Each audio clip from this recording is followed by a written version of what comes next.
चलिए, good morning. स्वागत है आपका इस लेक्चर सीरीज़ में जिसमें हम लोग बातें कर रहे हैं 10th क्लास का मैथमेटिक्स का चैप्टर नंबर 1 का बात कर रहे हैं। ठीक है, तो लास्ट क्लास में हमने डिस्कस किया था कि एक्सरसाइज 1.1 को डिस्कस किया था, सारे क्वेश्चंस उसका सॉल्व किए थे। आई होप कि वो क्वेश्चंस आप लोग को समझ में आ रहे होंगे। ठीक है, आज हम लोग बात करेंगे एक्सरसाइज 1.2 का, और जिसमें हम लोग का एलसीएम और एचसीएफ से ही हम लोग क्या है क्वेश्चंस है। ठीक है, एलसीएम होता है लिस्ट कॉमन मल्टीप्लिकेशन होता है, और एचसीएफ होता है हाईएस्ट कॉमन फैक्टर होता है। ठीक है, तो आज हम लोग इसके बारे में बात करेंगे। तो सबसे पहले हम लोग डिस्कस करेंगे कि एलसीएम क्या होता है, एचसीएफ क्या होता है, इसके बारे में जानेंगे। उसके बाद में हम लोग क्वेश्चंस को क्या करेंगे, अटेम्प्ट करेंगे। लेकिन एलसीएम और एचसीएफ समझने से पहले हम लोग को समझना पड़ेगा कि भाज्य ये सारी संख्या को समझना पड़ेगा। इसमें क्या है, भाज्य संख्या है जो कि कंपोजिट नंबर इसको बोलते हैं, और एक अभाज्य संख्या है जिसको हम लोग क्या बोलते हैं, प्राइम संख्या बोलते हैं, प्राइम नंबर्स बोलते हैं, और एक अभाज्य गुणनखंड होता है उसको हम लोग प्राइम फैक्टराइजेशंस बोलते हैं। तो इस चीज़ को क्या करना पड़ेगा, सबसे पहले समझना पड़ेगा। तो सबसे पहले हम लोग समझते हैं इस चीज़ को। तो हम लोग का भाज्य संख्या क्या होता है, मैंने पिछले लेक्चर में बताया था। भाज्य संख्या जिसको हम लोग क्या कर सकते हैं, भाग दे सकते हैं। ठीक है, जिसको हम लोग कोई भी अदर संख्या से भाग दे सकते हैं, या फिर बोल सकते हैं कि कोई भी वो संख्या जो किसी का पहाड़ा में आता है। ठीक है, किसी का क्या होता है, पहाड़ा में आता है। या फिर अब बोल सकते हैं कि वो संख्या जिसका गुणनखंड जब हम लोग करेंगे तो वो खुद और एक के अलावा और भी कोई संख्या का क्या होता है, गुणनखंड होता है। जैसे कि एग्जांपल्स में देखते हैं, जैसे भाज्य संख्या में ले लेते हैं तो आपका 6 और आपका हो जाएगा 8, आपका हो जाएगा 10, इसके बीच में भी आएगा। ठीक है, 6, 8, 10, 12, 20, ये सारी संख्या क्या है, भाज्य संख्या है। अब इस संख्या का गुणनखंड निकाल के देखो आप। 6 का गुणनखंड क्या होता है, तो 2 गुनी 3 गुनी क्या होता है, 1 होता है। इसका मतलब देखो यहाँ पे एक के अलावा और भी संख्या है, 2 है, 3 है, ये सबका क्या है, एक गुणनखंड है। और भी करके देखो, अब 20 का निकाल के देखो, तो 20 का निकालोगे तो 2 गुनी कितना होता है आपका, 5 गुनी 1 हो जाएगा। तो एक के अलावा और भी कोई संख्या है, इसका क्या है, ये एक गुणनखंड है। ठीक है, तो वो संख्या जिसको एक के अलावा या फिर स्वयं के अलावा और भी कोई संख्या होते हैं, जिसका वो क्या होते हैं, गुणनखंड होते हैं, उसको हम लोग बोलते हैं भाज्य संख्या। सिंपल बात में बोलो, जिसको हम लोग भाग दे सकते हैं। अब देखो यहाँ पे और भी इसका डेफिनेशन बोलो तो यहाँ पे इसको भाग दे सकते हैं, 5 से भाग दे सकते हैं, पूरी भाग जाएगा। इसको 10 से भाग दे सकते हैं, इसको 2 से भाग दे सकते हैं, है ना। देखो यहाँ पर इसको भाग दे सकते हैं, तो वो संख्या जिसको भाग दे सकते हैं वो हो गया आपका भाज्य संख्या। ठीक है, उसको क्या बोलते हैं, भाज्य संख्या बोलते हैं। अब देखो यहाँ पे अब बात आता है अभाज्य संख्या क्या है फिर। ठीक है, तो नाम से ही यहाँ पता चल रहा है कि अभाज्य संख्या जिसको हम लोग भाग नहीं दे सकते हैं। ठीक है, जो किसी का पहाड़ा में नहीं आता है, खुद का और एक का पहाड़ा से अलावा किसी का भी पहाड़ा में नहीं आता है, उसको हम लोग क्या बोलते हैं, अभाज्य संख्या बोलते हैं। जैसे एग्जाम्पल्स के लिए कौन कौन सा हो जाएंगे, तो एग्जाम्पल्स में आपका होता है 2 होता है, भाज्य संख्या शुरू होता है अभाज्य से, 2 और 1 3 हो गया, 5 हो गया, 7 हो गया, फिर आपका 11 हो गया, फिर 13 हो गया, फिर आपका 17 हो गया, ऐसे ऐसे करके बढ़ जाएगा। तो अब ध्यान से देखो, ये 2 3 5 7 11 17 18 ये किसी का पहाड़ा में भी नहीं आता है, एक खुद का, ठीक है, खुद का पहाड़ा में आता है, और किसी का, इसके अलावा किसी का भी पहाड़ा में नहीं आता है। तो वो संख्या को हम लोग बोलते हैं अभाज्य संख्या। ताकि ये किसी से भी तुम भाग दो तो एक के अलावा, तो एक तो सबसे भाग जाता ही है, एक के अलावा या फिर खुद के अलावा किसी भी कोई संख्या से ये पूरी भाग नहीं जाएगा। तो एक और खुद, इसे तो एक और खुद से तो चला ही जाएगा। ठीक है, लेकिन एक और खुद के अलावा कोई भी अदर संख्या जो है उससे पूरी भाग नहीं जाएगा, तो उसको हम लोग क्या बोलते हैं, अभाज्य संख्या बोलते हैं। ठीक है, अब यहाँ पे एक क्वेश्चन आता है कि जो भाज्य संख्या जो है, यहाँ पे परिमेय भी है, कौन सा परिमेय मुझे देखने दो पहले। परिमेय 1.2 क्या बोलता है कि कोई भी भाज्य संख्या को हम लोग अभाज्य गुणनखंड के रूप में व्यक्त कर सकते हैं, और उसको आरोही क्रम में जब सजाएंगे तो एक अद्वितीय होता है, मतलब यूनिक होता है। ये बोलता है परिमेय 1.2 बोलता है। मतलब क्या बोलता है यहाँ पे समझो, बोलता है कि कोई भी भाज्य संख्या को, अब कोई भी भाज्य संख्या मतलब 12 ले लो। ठीक है, इसको क्या लेते हैं, 12, इसको हम लोग क्या बोलते हैं, 12 वो क्या बोलता है कि उसको हम लोग अभाज्य संख्या के रूप में क्या कर सकते हैं, गुणनखंड कर सकते हैं। तो यहाँ पे गुणनखंड करके देखते हैं इसको। तो सबसे छोटा पहाड़ा कौन सा जाएगा, उससे करते हैं। सबसे पहले तो 2 से जाएगा। ठीक है, 2 छक कितना होता है, 12, फिर 2 से जाएगा, 2 तिया कितना होता है, 6, और इतना इधर क्या आ जाएगा, तो 3 से जाएगा और 1 बचेगा। तो इतना ही आवा ना। अब इसको एक रूप में लिखो, तो 2 गुनी 2 गुनी 3 गुनी क्या हो जाएगा, 1 हो जाएगा। तो 1 को हम लोग नहीं लिखते हैं कहीं भी, ठीक है, क्योंकि एक से गुना करने पर वो एक ही होता है, इसलिए नहीं लिखते हैं। अब इसको हम लोग बोलते हैं कि आरोही क्रम में सजाओ और उसमें घात लगाओ। अब घात लगाओ, जैसे कि यहाँ पे 2 कितना बार आया है, 2 बार, तो इसको हम लोग 2 को 2 बार नहीं लिखेंगे, 2 को क्या लिखेंगे, 2 लिखेंगे, और 2 बार आया है इसके लिए पावर को क्या लिखेंगे, 2 रखेंगे, गुनी क्या होगा 3, हाँ, और 3 का पावर कितना होगा तो 1 होगा। ठीक है, तो परिमेय 1.2 बोलता है कि कोई भी भाज्य संख्या को, तो यहाँ पे 12 क्या है आपका भाज्य संख्या है, उसको हम लोग क्या कर सकते हैं कि एक अभाज्य गुणनखंड के रूप में लिख सकते हैं। तो अभाज्य ये हो गया, देखो 2 हो गया, 2 हो गया, 3 हो गया, ये एक अभाज्य संख्या है। गुणनखंड मतलब एक गुना के रूप में लिख सकते हैं उस संख्या को, तो हम लोग अभाज्य गुणनखंड के रूप में लिख सकते हैं। और बोलता है कि उसको जब हम लोग आरोही क्रम में सजाएंगे, आरोही क्रम मतलब क्या होता है, छोटा फिर बड़ा होता है, इससे बड़ा बड़ा बड़ा संख्या जाएगा। तो यहाँ पे सबसे छोटा कौन सा है, 2 है, और 2 यहाँ पे 2 बार आया है, इसलिए हम लोग 2 को 2 बार नहीं लिख के क्या करते हैं, एक बार लिखने के बाद उसमें पावर को कितना लगाते हैं, 2 लगाते हैं। गुनी कितना हो गया यहाँ पे 3, तो अब ये बन गया आरोही क्रम में, क्योंकि 2 से छोटा है उससे बड़ा कितना है 3 है। ठीक है, तो आरोही क्रम में सजाने पर ये जो गुणनखंड जो मिलता है ये अद्वितीयक होता है। बोलता है अद्वितीयक मतलब यहाँ पे 2 एक ही बार आया है और 3 क्या है, एक ही बार आया है इस गुणनखंड में, तो उसको हम लोग बोलते हैं अद्वितीयक होते हैं, बोलते हैं।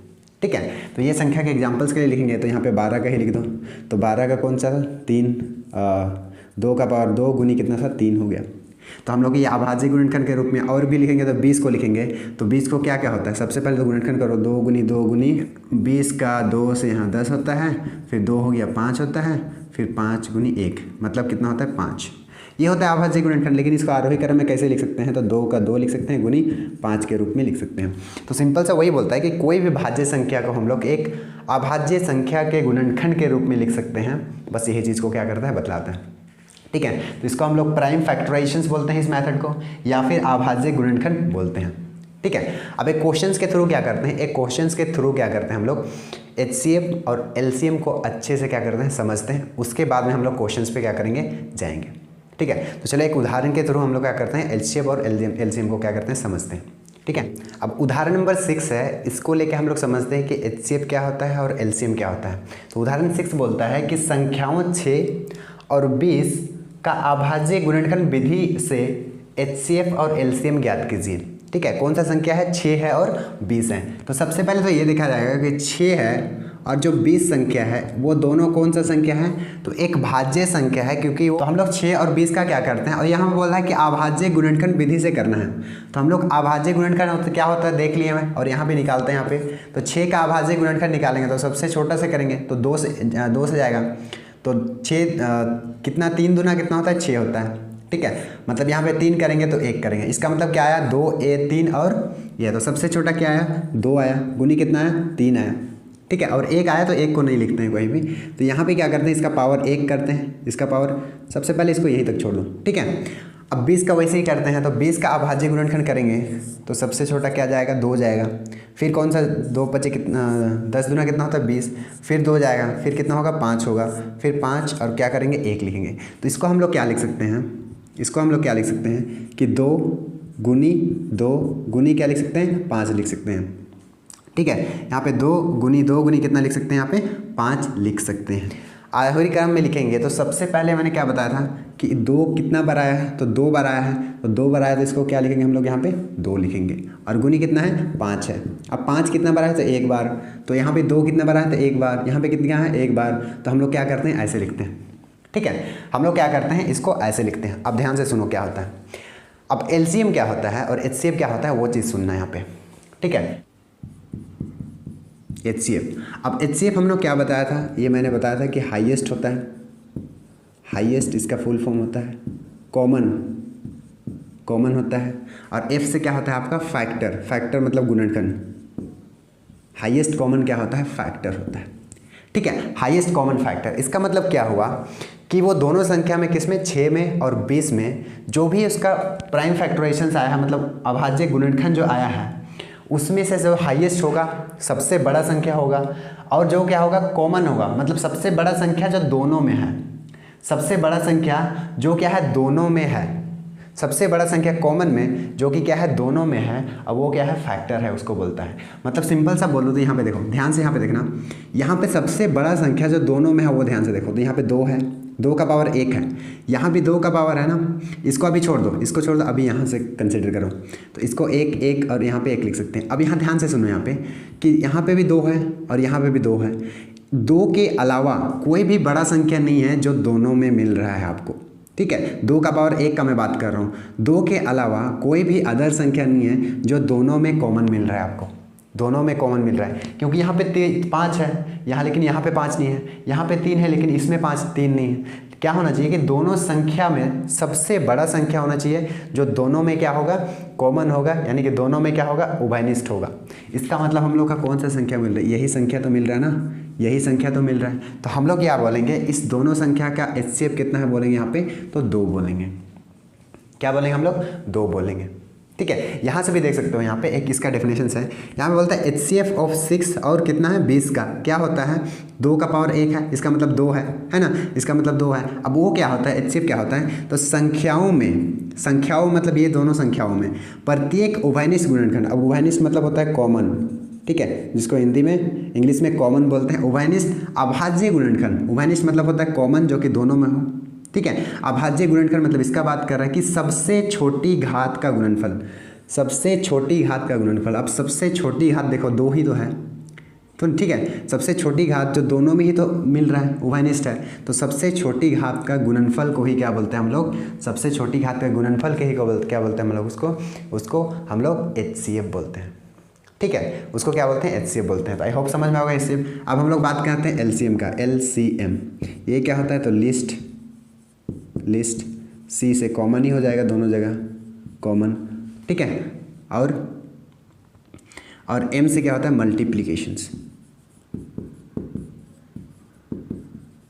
मल्टीप्लीकेशंस होता है आपका, ठीक है। अब ये क्या होता है, यहाँ पे ध्यान सुनना, क्या बोला है कि LCM, ये दोनों नंबर का LCM क्या होता है उसको ध्यान सुनना। यहाँ बोलता है कि संख्याओं के संबंध प्रत्येक अभाज्य गुणनखंड का बात कर रहा है कि सबसे बड़ी घात का गुणनफल, तो यहाँ पे देखो इसमें सबसे बड़ी घात कौन सा है, 2 है ना, और इसमें देखो सबसे पहले इसमें लेते हैं, ठीक है। अब देखो अभाज्य गुणनखंड में इस दोनों में से, अभी इसको कंसिडर करो, अभाज्य गुणनखंड में यहाँ 2 है, यहाँ भी 2 है, लेकिन इसका 2 का पावर कितना है, 1 है, इसका 2 का पावर कितना है, 2 है। तो यहाँ पे क्या बोलता है कि सबसे बड़ी वाली घात का गुणनफल, सबसे बड़ी वाली घात बोला है, तो यहाँ पे सबसे बड़ी 2 का घात कितना है, 2 ही है ना, ठीक है। दोनों में देखना है, ठीक है, दोनों में देखना है, 2 और 2 का हम देख रहे हैं, तो 2 में सबसे बड़ी वाली घात किस में है, यहाँ पे है ना, तो इसको नहीं लेंगे, केवल हम लोग इसको लिखेंगे, ठीक है। उसके बाद अब 3 का घात देखो, इसमें 3 है, नहीं है, यहाँ पे 3 है, लेकिन उसका पावर कितना है, 1 है, तो हम यहाँ पे हम गुना करेंगे 3, है ना। उसके बाद देखो 3 के अलावा और कुछ है, यहाँ पे 5 है, लेकिन यहाँ पे 5 नहीं है, तो यहाँ पे 5 का 1 ही है, तो 1 ही बार आएगा 5, तो यहाँ पे हो जाएगा आपका 5, ठीक है। अब उसका गुणनफल होता है, मतलब गुना जो भी हो, गुना हो के आएगा वो।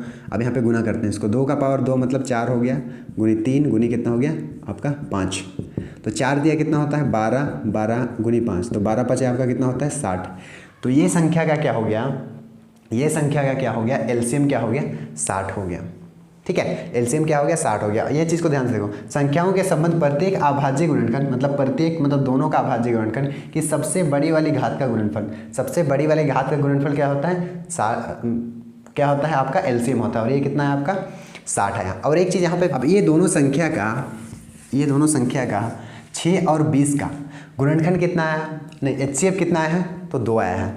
तो मैंने HCF को पिछले कक्षा में बताया था कि HCF क्या होता है, कि वो संख्या होता है जो आपका सबसे बड़ा ये संख्या होता है जो कि क्या होगा 6 को और 20 को क्या होगा पूरी क्या कर देगा, भाग दे देगा। तो यहाँ पे HCF कितना है, 2 आया है।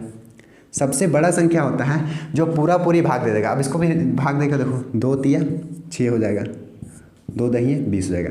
ये क्या कर दिया, पूरी क्या कर दिया, उसको भाग कर दिया, ठीक है। सबसे बड़ा संख्या होता है जो दिया हुए संख्या का पूरी क्या कर देता है, भाग कर देता है। अब इसके अलावा कोई भी संख्या नहीं होगा,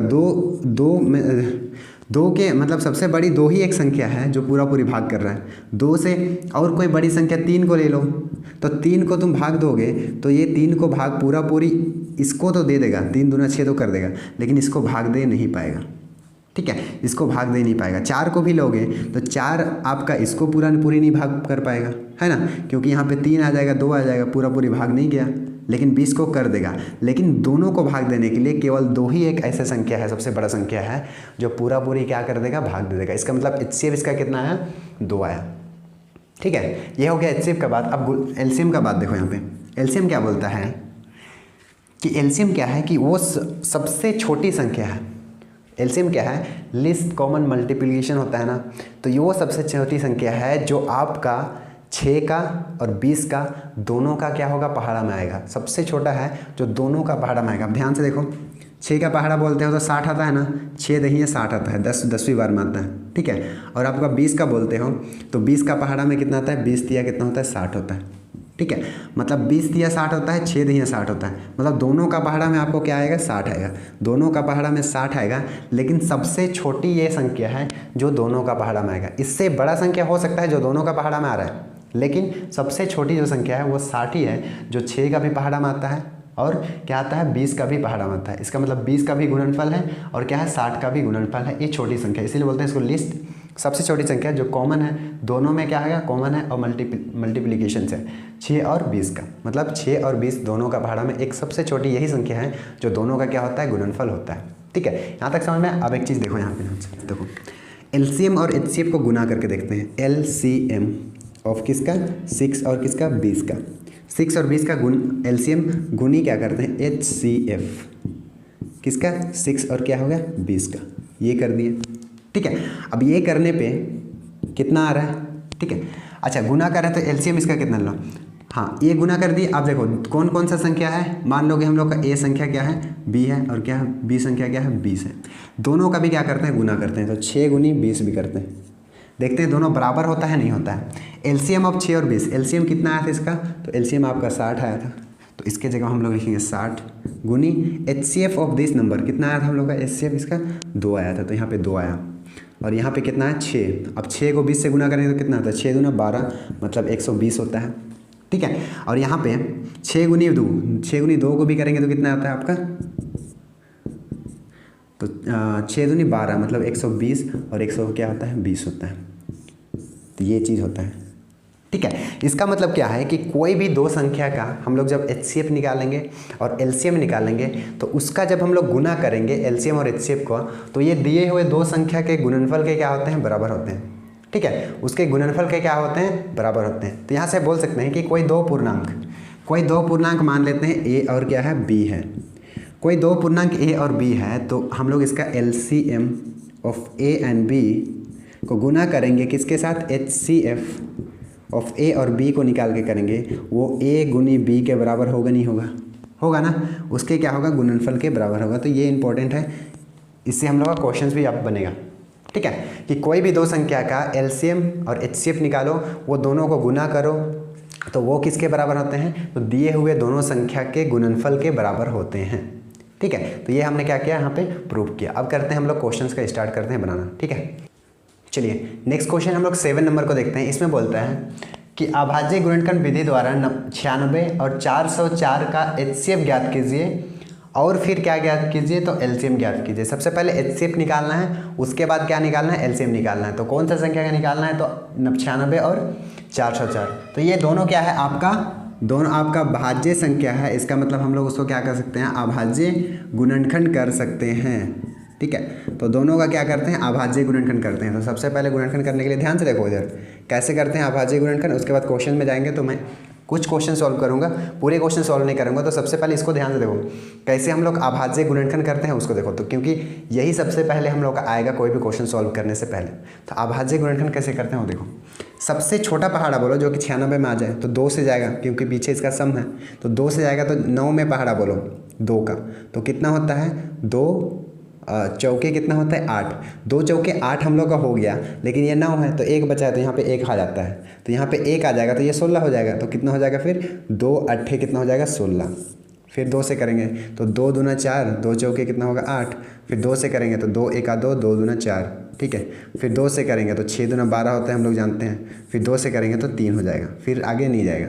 तो 2 गुनी 2 गुनी 2 गुनी 2 गुनी 2, 5 बार आया और 3 आया। इसका मतलब यहाँ पे 2 गुनी 2 गुनी 2 गुनी 2 गुनी 2 गुनी क्या लिख सकते हैं 5, 3 है ना, सॉरी यहाँ पे क्या लिख सकते हैं 3। मतलब इसका देखो अभाज्य गुणनखंड ये हो गया। अब हम लोग इसको कैसे लिख सकते हैं, इसको हम लोग कैसे लिख सकते हैं, तो 2 कितना बड़ा है, तो 1 2 3 4 5 बड़ा है, तो 2 को हम लोग क्या लिख सकते हैं 1 2 का पावर 5 लिख सकते हैं। 5 मतलब 5 बार गुना होता है और ऐसे लिख सकते हैं। ठीक है, तो ये हम लोग का क्या मिल गया, आपका अभाज्य गुणनखंड मिल गया, जिसको हम लोग आरोही क्रम में भी क्या किए हैं, सजाए हैं।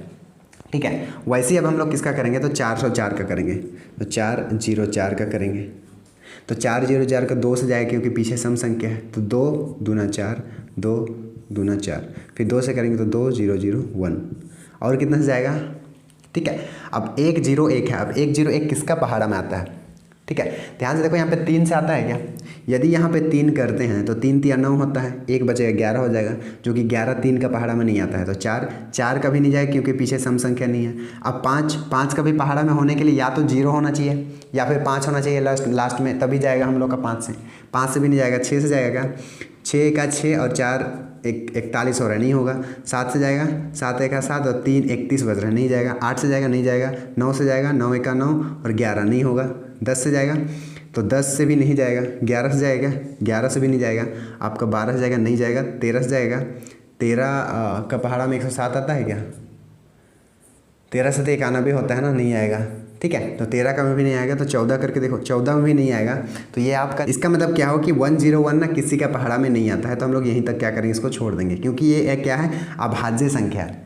क्योंकि ये क्या है 101 अभाज्य संख्या किसी का पहाड़ा में नहीं आता है, तो हम लोग इसको क्या लिखेंगे 2 गुनी क्या लिखेंगे 101 लिखेंगे, क्योंकि ये भी क्या है एक अभाज्य संख्या है ना, ये भी क्या है एक अभाज्य संख्या है, तो यहीं तक जाएगा।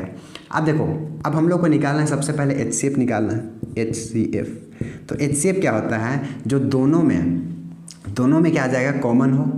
ठीक है, दोनों में क्या हो, कॉमन हो, वो संख्या निकालना है। तो ध्यान से देखो, यहाँ पे 101, यहाँ पे 101 है क्या, नहीं है। 3 भी नहीं है, 3 भी है, इसका मतलब 2 ही एक ऐसा संख्या है जो कि ये क्या है, कॉमन है। तो इसको हम लोग आरोही क्रम में सजाएंगे, तो 2 लिख सकते हैं, गुनी क्या लिख सकते हैं 101 लिख सकते हैं। ठीक है, अब HCF क्या होता है कि वो हाईएस्ट कॉमन फैक्टर होता है। हाईएस्ट कौन सा है, तो यहाँ पे 2 है ना, तो देखो यहाँ पे भी 2 मैच कर रहा है, ऐसे ही सिंपल से देख लो, यहाँ भी 2 मैच कर रहा है एक बार, और यहाँ भी क्या कर रहा है 2 मैच कर रहा है ना। तो यहाँ पे 2 को एक बार लिखेंगे और एक बार कितना लिखेंगे 2 लिखेंगे। ठीक है, तो 2 दिन कितना आएगा 4 आ जाएगा। अब यहाँ से भी कर सकते हैं, जैसे हम लोग पढ़े हैं। तो यहाँ पे देखो 2 का 5 है, उसको 2 का पावर 2 गुनी 2 का पावर 3 लिख सकते हैं, गुनी 3 लिख सकते हैं। और यहाँ पे इस संख्या कितना है, 2 का पावर 2 है, गुनी 10 कितना है 1 है। तो हम लोग का HCF क्या होता है कि सबसे बड़ी संख्या, अभाज्य गुणनखंड का सबसे छोटी घात वाली संख्या, जो दोनों में क्या हो, उभयनिष्ठ हो। मतलब यही संख्या तो दोनों में है ना, 2 का पावर 2 का पावर 2, यही संख्या तो है उसका उभयनिष्ठ गुणनखंड। तो यहाँ पे हम लोग क्या लिखते हैं, 2 का पावर 2 लिख सकते हैं, और 2 दूना कितना आता है 4 आता है। तो हम लोग का HCF कितना आया, 4 आया। ठीक है, HCF कितना है, 4 आया। अब हम लोग को निकालना है LCM। ठीक है, तो LCM हम लोग यहाँ से भी निकाल सकते हैं, गुना करके भी निकाल सकते हैं। और हमने क्या पढ़ा था कि LCM ऑफ कौन सा संख्या, तो LCM हम लोग किसका निकाल रहे हैं, तो यहाँ पे 96 और यहाँ पे 404 का निकाल रहे हैं, तो गुनी HCF हो जाएगा कौन सा संख्या का, तो 96 और यहाँ पे 404 का निकाल रहे हैं, तो ये क्या होता है संख्या, तो यहाँ पे 96 गुनी 404 होता है। यही तो पढ़े थे ना। ठीक है, हमने क्या पढ़ा था कि कोई भी दो संख्या का LCM और HCF को क्या करेंगे, गुना करेंगे, तो वो किसके बराबर होगा, तो दिए हुए दोनों संख्या के गुणनफल के बराबर ही तो होता है। तो यहाँ पे देखो हम लोग का निकल गया है, अब हम लोग का HCF निकल गया है। ये HCF कितना निकला है, 4 निकला है। तो हम लोग यहाँ पे LCM निकाल सकते हैं। तो यहाँ पे लिखेंगे LCM और कौन सा 96 का और 404 का। तो अब हम लोग का इसका मान कितना है, गुनी इसका मान कितना, नहीं सॉरी, हाँ LCM यहाँ पे निकाल लिया ना, LCM यहाँ पे है, तो इसका मान कितना है, कितना निकला है हम लोग का, 4 निकला है ना। तो 4 इधर गुना में है, तो उधर जाके क्या हो जाएगा, भागा में चला जाएगा। 404 है, इधर कहाँ आ जाएगा, भागा में, क्योंकि इसका मान हम लोग का निकला हुआ है 4। इस 4 को यहाँ पुट करेंगे, लेकिन ये गुना में है, उधर जाके भागा में हो जाएगा। फिर देखो 4 से काट के देखो, तो 4 यहाँ से भी कट जाएगा, 4 एका 4। अब इसको क्या करो, गुना करते हैं। तो 96 गुनी 101 गुना करते हैं। तो 1 6 6, 1 9 9, 0 से करेंगे तो 0 6 0, 0 9 0, फिर 1 से करेंगे तो 6 और कितना हो जाएगा 9। तो ये आपका 6 आ जाएगा, यहाँ पे 9 आ जाएगा, यहाँ पे 6 आ जाएगा, यहाँ पे कितना आ जाएगा 9। इसका मतलब आंसर कितना है इसको 9 6 9 6। तो ये आपका क्या हो गया, आपका एलसीएम किसका आया, तो 96 और 404 का ये एलसीएम होता है। इसका मतलब एलसीएम मतलब क्या हुआ कि जब हम लोग पहाड़ा बोलेंगे किसका 96 का और 404 का, तो सबसे छोटी यही संख्या है जो कि दोनों का पहाड़ा में क्या आएगा आएगा। ठीक है, तो आई होप समझ में आ गया हो ये क्वेश्चन। चलो देखते हैं अब नेक्स्ट क्वेश्चन। चलिए तो अब देखते हैं उदाहरण 8 देखते हैं। ठीक है, इसमें क्या 3 संख्या दिया हुआ है, एक क्या है 6 है, 72 है और एक क्या है 120 है। तो तीनों संख्या का बोलता है कि अभाज्य गुणनखंड विधि द्वारा एचसीएफ और एलसीएम क्या करना है, ज्ञात करना है। तो अभाज्य गुणनखंड विधि द्वारा निकालना है। तो सबसे पहले देखो ये तीनों संख्या कैसे संख्या है, तो एक भाज्य संख्या है। तो अभाज्य संख्या है तो उसका हम लोग सबसे पहले निकालेंगे अभाज्य गुणनखंड। तो यहाँ पे 6 है, यदि 6 का अभाज्य गुणनखंड निकालेंगे तो सबसे छोटा क्या जाता है 2 से, तो 2 तिया कितना होता है 6। इसका मतलब 6 का कितना हो गया 2 गुनी कितना होता है 3, है ना। अब निकालेंगे हम लोग 72 का, 72 का अभाज्य गुणनखंड निकालेंगे तो 72 का भी करेंगे ये। तो 72 का सबसे छोटा 2 से जाएगा क्योंकि यहाँ पे सम संख्या है, तो 2 से जाएगा। तो 2 का पहाड़ा 7 में सबसे पहले बोलो, तो 2 सतह कितना होता है, नहीं 2 तिया कितना होता है 6। यहाँ पे बचा 1, तो यहाँ पे 1 आ गया तो ये अब 12 बन गया। तो अब कितना होगा 2 छक 12 हो गया, मतलब 36 गुना कितना होता है 72 होता है, वही ना। फिर भी 2 से जाएगा, फिर 2 से जाएगा तो 2 1 2 हो जाएगा।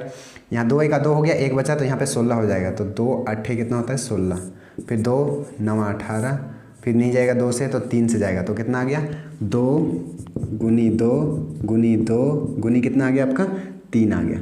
ठीक है, तो ये हो गया आप अभाज्य गुणनखंड किसका 72 का। वैसे ही हम लोग निकालेंगे 120 का, 120 का। तो 2 हम लोग जानते हैं 120 किसका आधा है 60 का, फिर 2 तिया 6 0, फिर 2 1 2 यहाँ पे बचेगा तो 2 बचे 10 15 हो जाएगा। फिर 3 से जाएगा, 3 बचे कितना होगा 15। अब जाएगा क्या नहीं, क्योंकि 5 भी क्या है आपका अभाज्य गुणनखंड है। इसका मतलब 120 का कितना आया, तो 2 गुनी 2 गुनी 2 गुनी 3 गुनी कितना आ गया 5 आ गया। ठीक है, 2 गुनी कितना आ गया 5 आ गया। अब देखो ध्यान से यहाँ पे सुनना मेरी बात, यहाँ पे आ गया। अब इसको आरोही क्रम में भी सजाते हैं, तो यहाँ पे 2 और 3 ही है, तो यहाँ पे 2 और 3 ही हो जाएगा। यहाँ पे 2 कितना बार आया, तो 3 बार आया, तो 2 को लिखेंगे हम लोग 3 बार लिखेंगे, और यहाँ पे लिखेंगे कितना 3 लिखेंगे, बराबर। यहाँ पे 2 कितना बार आया है, तो 2 यहाँ पे कितना है 3 बार आया, तो 2 यहाँ पे 3 बार आया, 3 1 बार आया है, और यहाँ पे कितना है 1 5 आया। ठीक है, 1 कितना है 5 आया। अब इसका निकालना है हम लोग को एलसीएम और एचसीएफ। अब एलसीएम क्या होता है, सबसे पहले एचसीएफ क्या होता है, देखो एचसीएफ क्या होता है कि हाईएस्ट कॉमन फैक्टर होता है। मतलब तो देखो कौन कौन सा संख्या तीनों मिल रहा है, सबसे पहले तो वो देखो। ठीक है, कौन कौन सा तीनों संख्या मिल रहा है, तो हम लोग का एक 2 भी मिल रहा है इसमें, क्योंकि 2 2 2 है। ठीक है, और एक क्या होता है 3 मिल रहा है, 3 3 और 3 है, और 5 मिल रहा है क्या, नहीं मिल रहा है। इसका मतलब एचसीएफ जो हो जाएगा, एचसीएफ अब कौन कौन सा संख्या का 6 का 72 का और 120 का जब निकालेंगे तो वो कौन सा संख्या हो जाएगा, सबसे कॉमन देखो इसका पावर 1 है। ठीक है, अब इसमें भी हम लोग देखो यहाँ पे तीनों 2 तो तीनों में मिल रहा है, लेकिन उसका कौन सा घात लेते हैं हम लोग, तो सबसे छोटी वाली घात को लेते हैं, सबसे छोटी वाली घात। तो 2 मिल रहा है तीनों में, लेकिन सबसे छोटी वाली घात कौन सा है 2 ही है ना, तो यहाँ पे 2 लिखेंगे एक बार। ठीक है, उसके बाद देखो 3 भी सब में मिल रहा है, 3 3 3, और इसका पावर सबका किसका है 1 है, तो सबसे छोटी वाली घात किसका है, ये 1 ही है, 3 ही है, तो यहाँ पे लिखेंगे 3। और कुछ मिल रहा है क्या, नहीं मिल रहा है ना, तो बस यही आपका हो जाएगा एचसीएफ। 2 तिया कितना हो जाएगा 6, मतलब 6 ही एक सबसे छोटी संख्या है जो पूरा पूरी किसको भाग करेगा, 6 को भी भाग करेगा, 72 को भी, और 120 को भी क्या करेगा, पूरा पूरी क्या करेगा, भाग करेगा आपको। ठीक है, पूरा पूरी भाग करेगा। आप लोग करके देख लेना। ठीक है, तो यहाँ पे देखो इसको भी हम लोग ऐसे कर सकते हैं, गुनी 3 का पावर, और थोड़ा एक मेथड समझा देता हूँ। 2 का पावर 3 है, इसको हम लोग क्या लिख सकते हैं, 2 गुनी 2 का पावर 2 लिख सकते हैं, गुनी 3 लिख सकते हैं, 3 का पावर 1 लिख सकते हैं। यहाँ भी 2 का पावर 3 है, इसका मतलब 2 गुनी 2 का पावर कितना लिख सकते हैं, 2 गुनी 3 का पावर 1 गुनी 5 लिख सकते हैं। अब एचसीएफ क्या बोलता है कि सबसे छोटी वाली घात जो उभयनिष्ठ हो, उभयनिष्ठ मतलब तीनों में हो, और सबसे छोटी वाली घात यही तो है, यही तो है एक, यही तो है जो तीनों मिल रहा है, और इसके अलावा 3 भी है, 3 भी है, 3 भी है जो तीनों में मिल रहा है, जबकि छोटी वाली घात देखो यहाँ इसकी बड़ी वाली घात है, लेकिन इसको नहीं लिए, क्यों, क्योंकि ये उभयनिष्ठ नहीं है, इसके ऊपर में नहीं है। ठीक है, सबसे छोटी वाली घात को हम लोग यहाँ पे 2, और उसके अलावा 3 भी है जो तीनों में है, जो कि सबसे छोटी वाली घात कितना है इसका 1 पावर है, यहाँ पे 1 लिखा। समझ में आया यहाँ तक। ठीक है, अब देखो इसका निकालते हैं हम लोग एलसीएम। एलसीएम तो 6 का, 72 का और 120 का। अब एलसीएम में मैंने क्या बताया था, एलसीएम में क्या बताया था कि अभाज्य गुणनखंड का सबसे बड़ी वाली घात का क्या होता है, गुणनफल होता है। तो सबसे बड़ी वाली घात देखो यहाँ पे 2 एक अभाज्य गुणनखंड है जो कि 2 है, 3 है, फिर 3 5 भी है।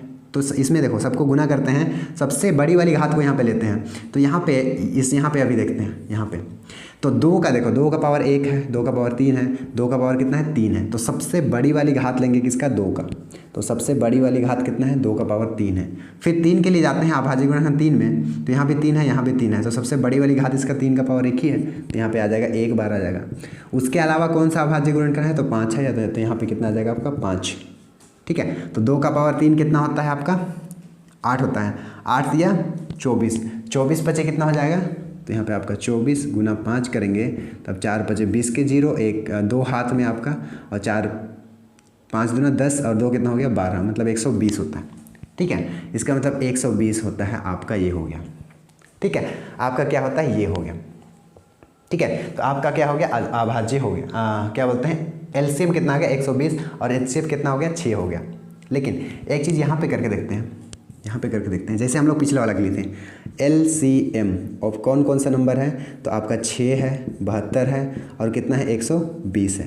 ये संख्या का गुनी एचसीएफ करते हैं तो ये क्या बराबर होते हैं, तीनों का प्रोडक्ट के बराबर। तो एलसीएम ऑफ 6 गुनी 72 गुनी कितना हो गया 120, बराबर होना चाहिए ना, किसके बराबर, 6 गुनी 72, मैं नीचे लिख रहा हूँ इधर दिखेगा नहीं, तो 6 गुनी 72 गुनी 120 के बराबर होना चाहिए था।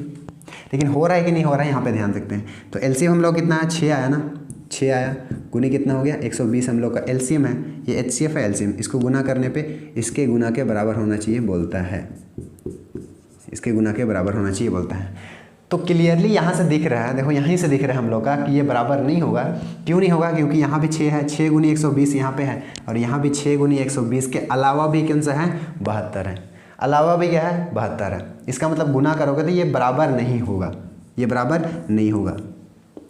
तो यहाँ ध्यान रखना कि जब भी हम लोग 3 संख्या का एलसीएम और एचसीएफ निकालते हैं तो उसके लिए ये वाला जो नियम है ये बराबर नहीं होता है। केवल ये नियम किसके लिए बराबर है, तो जब 2 संख्या का एलसीएम और एचसीएफ निकालते हैं तब हम लोग का यहाँ पे क्या होगा, ये दोनों बराबर होता है, जो हम लोग पिछले सेक्शन में देखें। ठीक है, लेकिन जब 3 संख्या का निकालते हैं तो ये बराबर नहीं होगा, ये चीज़ को ध्यान में रखना है। ठीक है, चलो अब यहाँ पे इसको ख़त्म करते हैं क्लास को आज का, क्योंकि लंबा हो रहा है थोड़ा सा। तो हम लोग एक्सरसाइज को अगले लेक्चर में क्या करेंगे देखेंगे। लेकिन जब भी अटेंड कर रहे हो ना, ये लेक्चर जब भी अटेंड रखो, ध्यान रखना कि जब भी तुमने ये लेक्चर ख़त्म किया तुरंत क्या करो, आगे वाला लेक्चर को अटेंड करो, ताकि तुमको अच्छा से क्या होगा, समझ में भी आएगा और एक पकड़ बना रहे। ठीक है, तो चलो नेक्स्ट लेक्चर में देखते हैं।